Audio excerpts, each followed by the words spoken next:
It's time for Barron's Buzz, where we take a sneak peek inside the latest issue of Barron's magazine. Joining me now, Senior Editor Jack Hough. Hello. Jack, thanks for being here.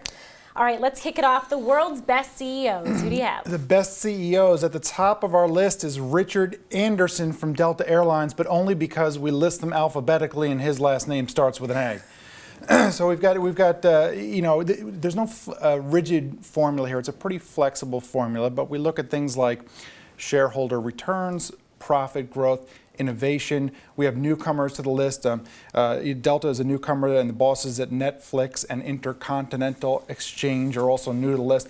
Longtime members of the list include Jeff Bezos at Amazon and Warren Buffett at Berkshire Hathaway. And some companies that slipped off the list this year include Oracle and Yum Brands. We've got all the details in the story if you're really into sizing up CEOs. All right, next up, the iPhone goes big screen. What do you have there? Are you an iPhone user? I am an iPhone user. I have a 4, I have a 5. Do you feel like your iPhone is too small? You know, I think that the 5 is a little bit of an improvement, but I think I would like a bigger You screen. suffer from screen envy when those Samsung users walk by, don't you? Well, Apple's next iPhone offering is widely rumored to have a bigger screen, and some analysts say that's the biggest really product misstep they've had. The results for Apple aren't terrible, but the growth could be a little better.